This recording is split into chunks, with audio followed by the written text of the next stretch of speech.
네, 금요일 첫 코너는 여러분들이 기다리시는 주간 똑똑똑입니다. 기성세대들과 나눌 수 없는 이야기들을 청년 여성의 시각으로 또 다양한 주제를 저희가 같이 이야기 나눠보고 있습니다.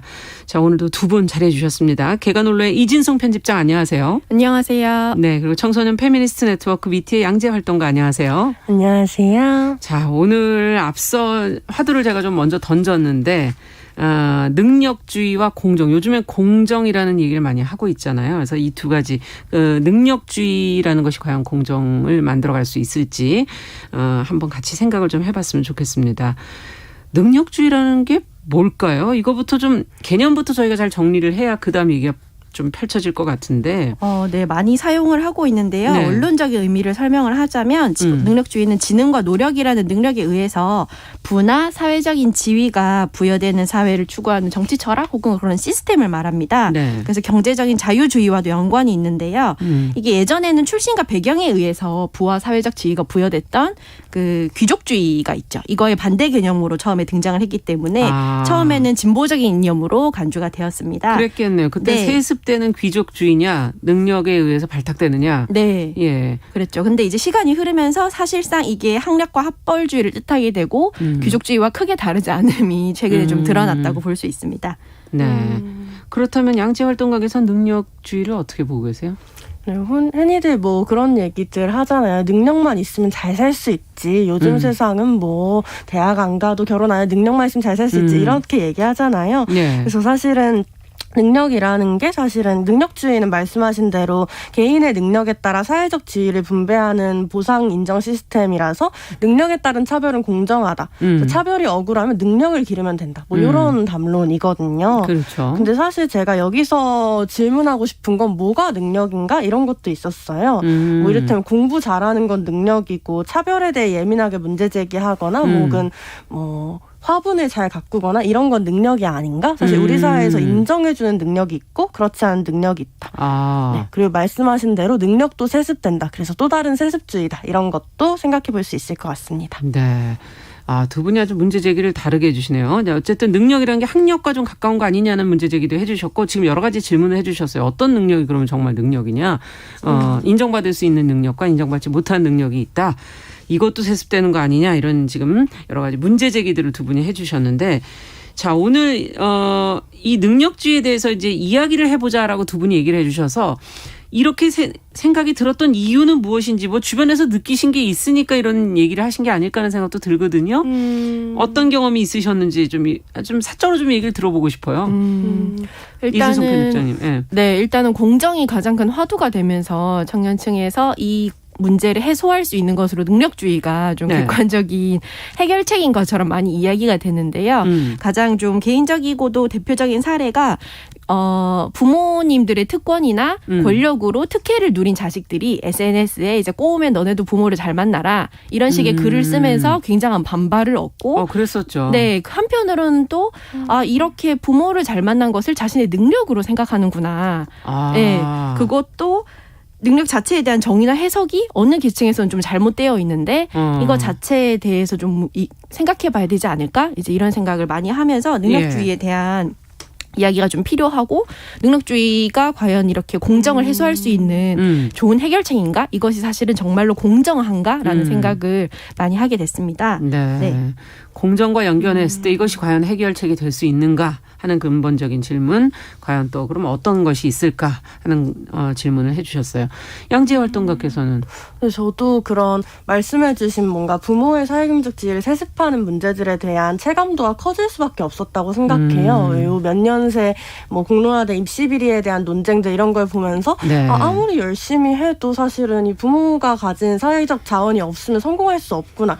개천에서 용난다는 말 옛말이다. 이런 생각들이 되게 많이 보도도 나왔었죠. 되게 많이 실감되기도 했죠. 근데 이게 단순히 뭔가 능력 있는 사람들이 대우 안 해줘서 생긴 문제다라기보다는 능력을 누가 가질 수 있는 자원이 있는데 능력을 가지는 것도 불공평한 거 아니야? 이런 질문이 또 있었던 것 같고 또 저 개인적으로는 그런 게 있었는데 청소년기에 제가 공부를 조금 잘하는 학생이었거든요.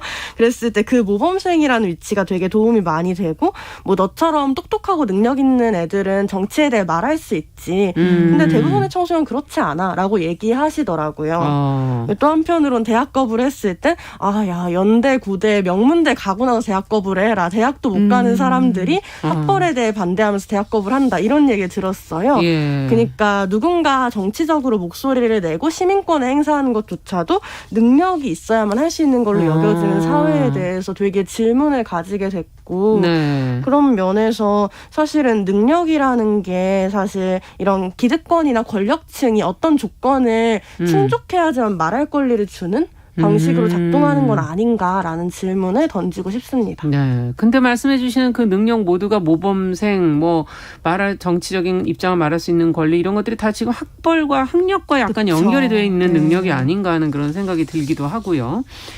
자, 그렇다면 요즘의 젊은 세대들이 이 공정 이슈에 굉장히 민감하다는 분석들이 많이 나오고 있는데, 능력주의에 이제 길들여져서 그 안에 불공정함을 보지 못하고 또 모순된 인식을 갖는 경우도 있다. 이거는 어떻게 보십니까? 맞다고 보십니까? 아니면 왜 그렇다고 보십니까?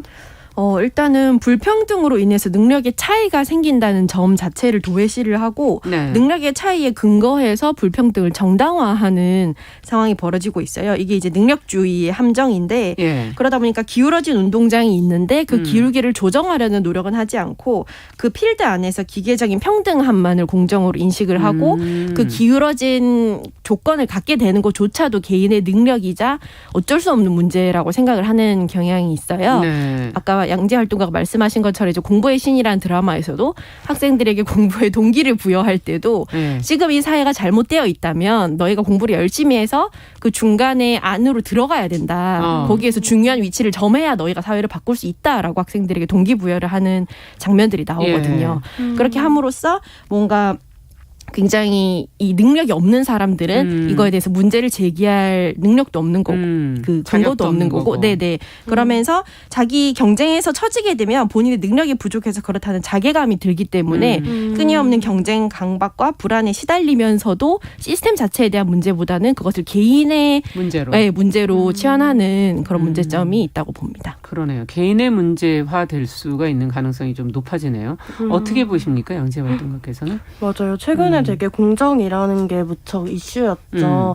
저는 이 공정 담론이 청년들이 가지고 있는 이런 불평등에 대한 감각을 일부 대변하고 있으면서도 완전히 해석하고 있지는 못하다고 느꼈어요.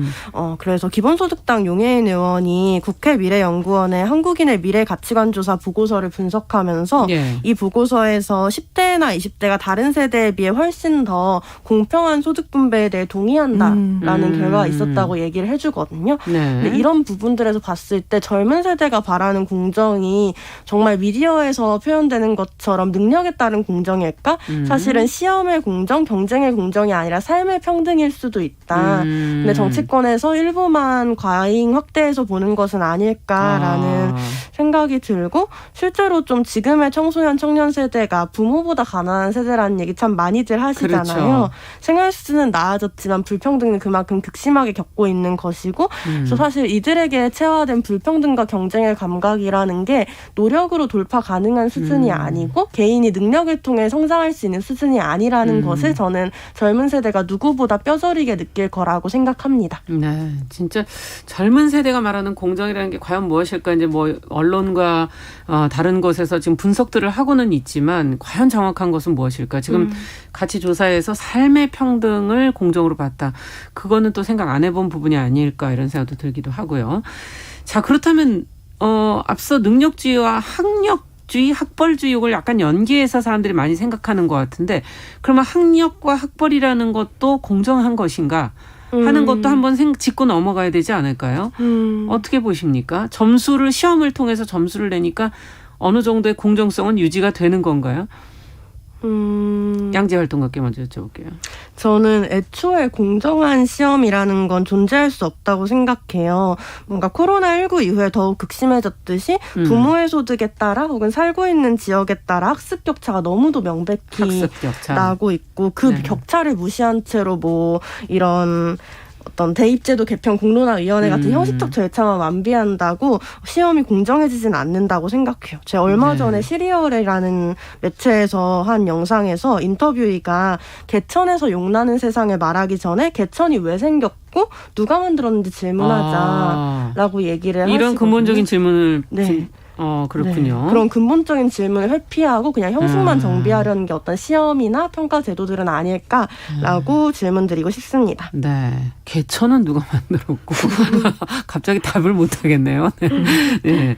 어떻게 보세요, 이진성 편집장께서? 네, 아무래도 능력이라는 네. 말에는 정말 많은 범위가 들어가고 많은 것을 의미할 수 있는데 한국 사회에서는 이것을 이제 시험, 점수 시험으로. 등수로 치환할 수 있는 시험에만 지원이 되는데 이게 좀 한국 사회에 굉장히 굳건한 한국 사회 교육에 대한 신앙이랑도 연결이 되어 있다고 생각을 해요. 네. 예를 들면 이제 대학 교육을 통해서 말씀하신 것처럼 개천에서 용난다는 신화가 있었고 그리고 우골탑이라는 표현도 있었죠. 그건 뭐예요? 대학에서 이제 소를 팔아서 돈을 등록금을 냈고 그랬었죠. 그래서 이제 대학에 들어가면은 굉장히 많은 돈이 들어가서 그런 뼈로 쌓은 탑이다 이런 표현이 있을 정도로 한국 사회에서 교육에 투자하는 비용이 굉장히 높고 또 그만큼 그렇죠. 교육에 대한 신화가 굉장히 강했기 때문에 네. 능력이라고 하면 다른 여러 방면의 능력보다는 학력을 통한 계층 상승만을 굉장히 유의하고 아주 역사가 필요한 좀 것으로 있네요. 보는 그런 배경도 있다고 봅니다. 네, 지금까지도 사실은 어느 정도 이어지고 있고, 네, 교육에 그 사교육에 투자하는 그 비용이라든지 연간 매번 발표가 되는데 그 숫자가 만만치가 않잖아요. 네. 예. 교육, 특히 그 능력에 대한 어떤 신화 같은 것이 존재한다라는 얘기를 해주셨어요. 최근에는 이런 것들이 과연 공정한 건가 하는 지적들이 많이 나오고 있고, 개인의 능력과 능력을 측정하기 위한 어떤 경쟁의 기회, 이게 사실은 그가 처한 환경하고 무관하지 않다는 지적들을 지금 하고 있지 않습니까? 이 부분도 좀 짚어보죠. 저는 지금까지 나온 학벌주의 말고 조금 더 다른 부분으로 짚는다면 네. 뭔가 청소년이나 장애인에 대해서 얘기해보고 싶거든요. 예. 그러니까 이를테면 청소년이나 장애인들은 법적으로나 사회적으로나 능력이 없는 존재로 여겨지잖아요. 그렇죠. 그러다 보니까 다양한 삶의 결정권을 스스로 가지지 못하는 권력에 있어서 내 삶의 권력이 없는 이런 존재로 여겨지고 근데 사실은 청소년이나 장애인이 무언가 해낼 수 없는 문제가 그들이 능력이 부족해서 판단 능력이 떨어져서 그런 걸까? 사실은 이 사회가 비장애인과 어른을 중심으로 설계되어 있고 장애인이나 청소년이 이해할 수 있는 방식으로 정보를 제공하지 않고 이런 문제도 크지 않을까? 이런 생각도 들었고요. 예. 그리고 또 최근에 제가 인상 깊게 읽은 장애여성 공감 20주년 선언문에서는 장애의 경험이 성장과 개발이 보편인 시대에서 저항할 수 있는 남다른 감각이다.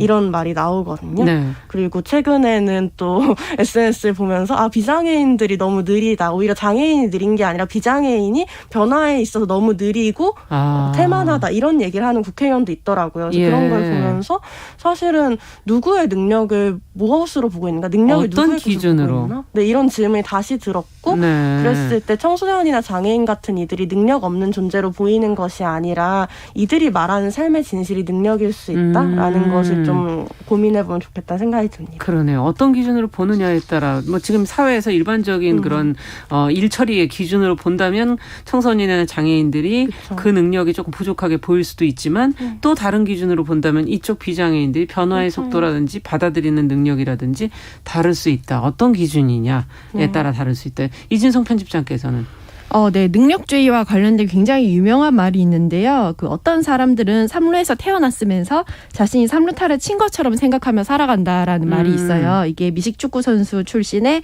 그 베리 스위처라는 감독이 한 말인데 삼루에서 태어났다는 거 그리고 삼루타를 친다는 것의 차이에 대해서 이제 생각을 해볼 필요가 있는 거예요. 삼루에서 태어났다는 것은 여기에서 말한 것처럼 능력을 만들어내거나 능력을 측정하는 시험에 적절하고 유리한 위치에 있는 사람들이 있다는 거죠. 처음부터. 그렇죠. 네, 그래서 사실은 부모의 소득 수준이나 이런 그 지역에 따른 학습 격차를 양재활동가가 말씀을 해주셨는데 이런 교육의 기회와 질은 사실 결코 균등하지 않고 거기에서 나오는 노력의 결과라는 것도 사실은 그렇게 개인의 노력으로 돌파할 수 있는 것이 아니거든요. 근데 한국 사회에서 사실 노력의 신화가 너무 크다 보니까 요즘에는 그런 걸 이제 노력이라고 하잖아요. 그래서 한때 막 노력, 그 노력 그냥 노력도 아니고 노력이라고 하는데 한때 약간 그 미쳐야 된다. 미쳐야 되고 1만 시간의 법칙이 있고 1만 시간의 법칙 얘기를 많이 하시죠. 그렇게 열심히 개인이 해서 어떤 영역에 도달할 수 있고 그러지 않은 사람들은 이게 능력자에 대한 우대를 넘어서 능력주의는 무능력자나 저능력자에 대한 멸시나 차별을 정당화할 수도 있거든요.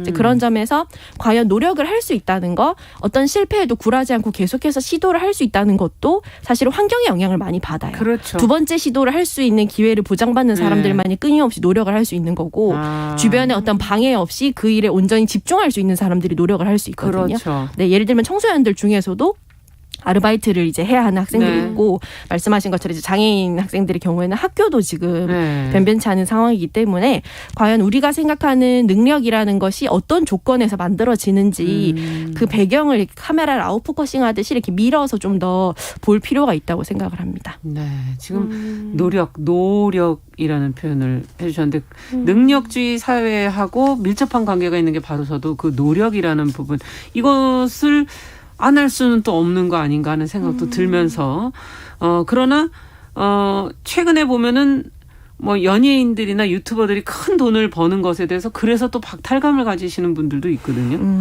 그렇죠. 노력의 양상이라는 걸 어떻게 이렇게 다양한 건가? 네, 여러 가지 생각이 들기도 하네요. 저는 그런 고민은 들더라고요. 뭔가 요즘에 많은 이런 소득을 얻는 방식들이 하이리스크 하이리턴, 그러니까 연예인이라는 직종은 되게 하이리스크 하이리턴의 맞아요. 직종인 거잖아요.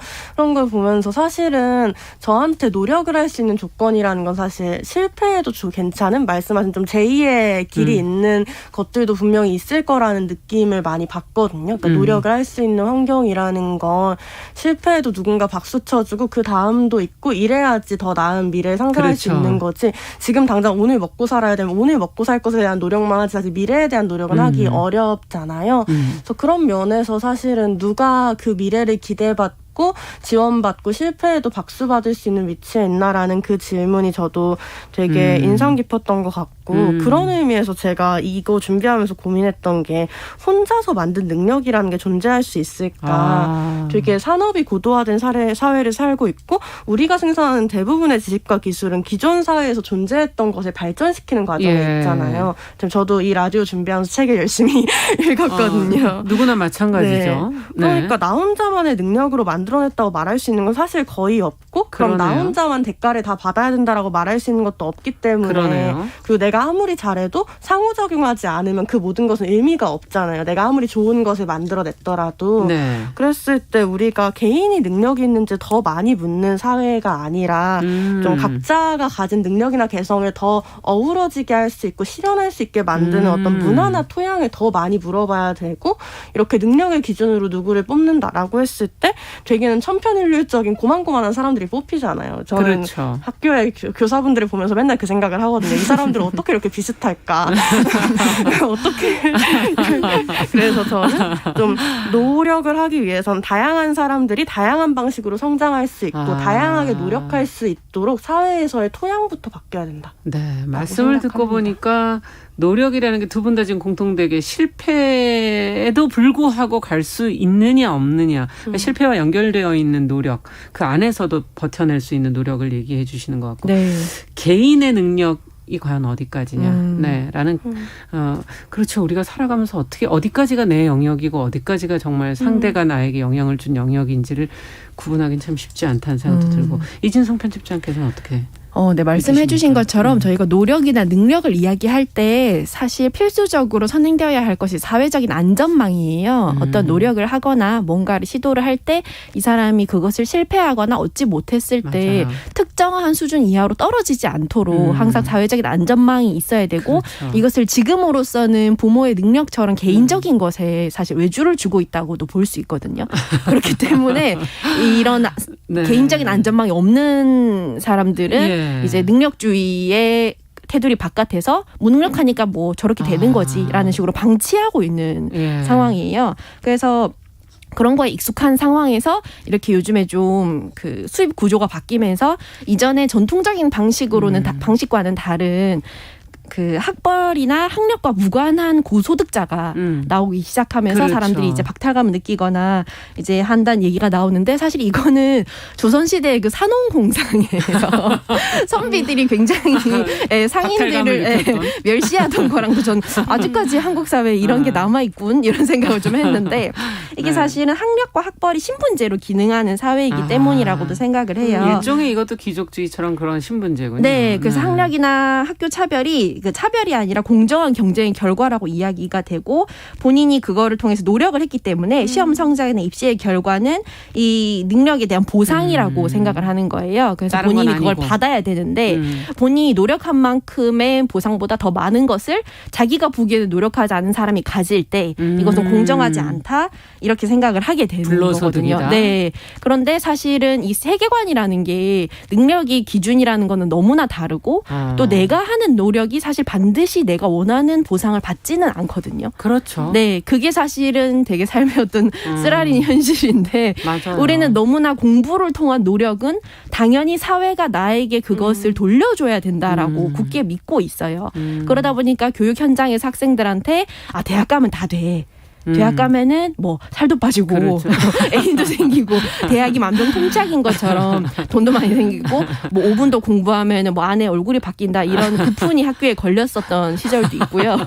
그래서 이런 식으로 학벌을 굉장히 투명한 좀 너무 신화화돼. 네, 보상이 가능한 것처럼 얘기를 하고 있는 것이 오히려 이런 직업 다양성이나 노동의 다양성 이런 것들을 좀 가로막고 여러 가지 직업이나 그런 것들이 신분을 매기고 서열화하는 기제라고도 생각을 합니다. 네, 그렇군요. 사회적 안전망.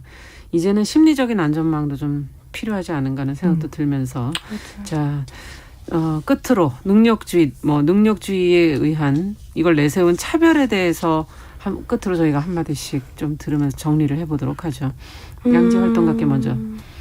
네, 그렇죠. 사실은 저희가 뭐 학교에서부터 말씀하신 것처럼 뭐 혹은 성에 대한 차별이든 뭐 혹은 뭐 이런 발언에 대한 차별이든 이런 것들이 다 능력으로 정당화된 지점들이 있는 것 같아요. 네. 뭐 이를테면 어른들이 더 많은 걸 알고 더 능력이 있으니까 어린이들보다 더 잘 말할 수 있어라고 얘기하곤 하죠. 그 근저에도 능력이죠. 네, 근데 그런 부분들에서 사실은 학생들이 혹은 청소년들이 더 예민하게 차별에 반응하면서 문제 제기했던 운동들도 분명히 있었던 거라는 생각도 들고요. 그래서 저는 사실 신민주 작가가 쓴 집이 아니라 방에 삽니다라는 책을 되게 좋아하는데 이 책에서 그 질문을 해요. 일하지 못하는 사람 먹고 살지도 말라는 건가요? 이런 질문을 해서 좀 일해야지만 성실해야만 능력을 증명받아야만 사회 자격이 주어지는 것처럼 말하는 사회에서 저는 이 질문이 되게 위로가 되기도 했거든요. 그래서 우리 사회에서 능력이라는 게 살기 위해 꼭 필요하고 갖춰야 될 인간의 조건처럼 말하지만 그게 사실 얼마나 정상적인 몸을 기준으로 하고 있는지 좀 되돌아보고 이제 삶의 권리라는 것이 능력을 가지려고 아등바등하지 않아도 주어지는 것이라면 우리는 오히려 그 사회에서 더 많은 것을 생산하고 더 많은 것을 기꺼이 나누면서 살 수 있을 것이다라고 생각을 해서요. 좀 일상적으로도 우리가 뭔가 이런 부분들에 대해 고민하고 감각하고 소수자들에 대해 무능력한 존재가 아니라 자기 목소리를 가진 존재로 인식하는 게 필요하다고 생각합니다. 네. 이진성 편집장께서는 네, 능력주의를 신봉하다 보면은 사실 결국엔 이게 우생학적으로 흐르게 되거든요. 맞아요. 그렇기 때문에 이런 능력이 없는 사람은 차별당하고 가난하게 살아도 된다는 논리로 이어지는데 우리가 항상 기억해야 할 것은 능력 여부보다 중요한 것은 뛰어나지 않은 사람이라도 비참하지 않게 살 권리가 있다는 사실 이 당연한 것을 기억했으면 합니다. 네. 능력이라는 양지 그늘로 차별이라는 게 혹시 따라가는 건 아닐지 차별에 대해서 끝으로 저희가 이야기 나눠봤습니다. 주간 똑똑똑 오늘은 능력주의 그리고 공정에 대한 우리의 생각들을 청소년 페미니스트 네트워크 미티의 양지의 활동가 그리고 개관언론의 이진성 편집장과 이야기 나눠봤습니다. 감사합니다. 감사합니다. 감사합니다. 자, 정용실의 뉴스 브런치 듣고 계신 지금 시각 10시 31분 향해 가고 있고요. 라디오 정보센터 뉴스 듣고 오죠. 더불어민주당이 대선 후보 선출에 현행 당헌대로 대선일 180일 전인 9월 10일에 하기로 확정했습니다. 송영길 대표 등 민주당 지도부는 오늘 오전 비공개 최고위원회의를 열어 대선 경선 일정을